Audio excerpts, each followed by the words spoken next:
اسی طریقے سے یہ بات بھی بہت زیادہ اہم ہے کہ اگر کسی لڑکی کو کوئی لڑکا کہہ رہا ہے نا کہ مطلب کوئی لیسن پڑھا رہا ہے، پٹو پڑھا رہا ہے اس کو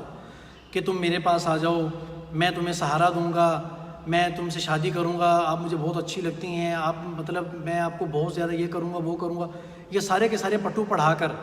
کسی نہ کسی طریقے سے اس کو اپنے جال میں پھنسا کر اپنے پاس لے آتا ہے، اور وہ لڑکی اپنے والدین کو چھوڑ کر، اگر وہ ان میرڈ ہے، اگر وہ میرڈ ہے تو اپنے پہلے شوہر کو اور بچوں کو چھوڑ کر اس کے پاس چلی جاتی ہے۔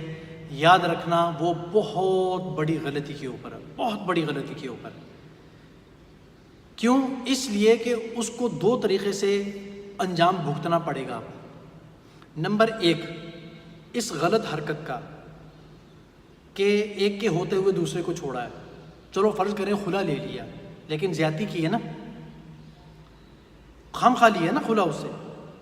ایک اس کا انجام بھگتنا پڑے گا کہ غلط رستہ اختیار کیا ہے۔ دوسرا کہ اپنے پہلے شوہر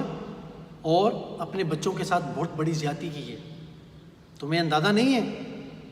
کہ شادیاں کیسے ہوتی ہیں، بچے کیسے پلتے ہیں،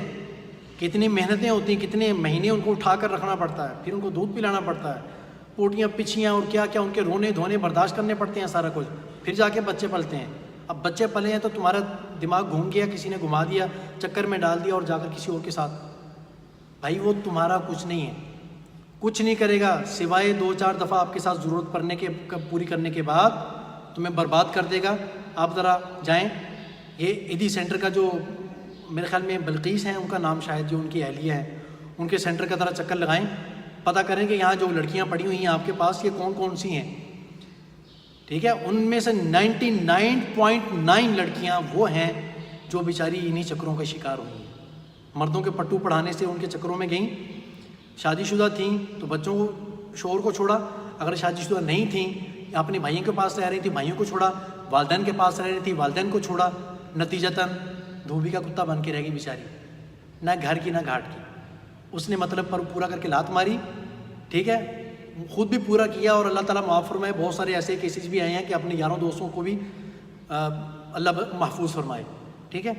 ادھر سے بھی گئی، اور جہاں اس کو اصل رہنا چاہیے تھا، والدین کا گھر یا بھائیوں کا گھر یا شوہر کا گھر، وہاں سے بھی گئی۔ اب جو زندگی کی بربادی ان کے اوپر آتی ہے وہ دنیا دیکھتی ہے۔ خود میرے ایسے رابطے میں لوگ ہیں جن بیچاروں کے ساتھ یہ حال ہو گیا ہے، میں نے ان کو بہت پہلے سمجھایا تھا کہ ان چیزوں سے باز آ جائیں، چھوڑ دیں سب کچھ، مخلص ہو کر اپنوں کے ساتھ رہیں، اپنوں کی طرح دوسرا نہیں ہوتا، اپنوں کا آپ خون ہیں، وہ کسی اور نظر سے دیکھیں گے، کسی اور نظر سے کیئر کریں گے آپ کی۔ وہ جو بغیرت آپ کو پٹیاں پڑھا رہا ہے، پٹو پڑھا کر کہانیاں سنا کر آپ کو اپنے جال میں پھنسا کر گھر سے نکال رہا ہے، وہ تمہارا اپنا نہیں ہے، وہ تم سے خواہش پوری کرنا چاہتا ہے، وہ پوری کرے گا اور تمہاری زندگی برباد کر دے گا۔ سمجھیں، تھوڑا سا سمجھیں، اپنی زندگی کو، عزت کو بچائیں۔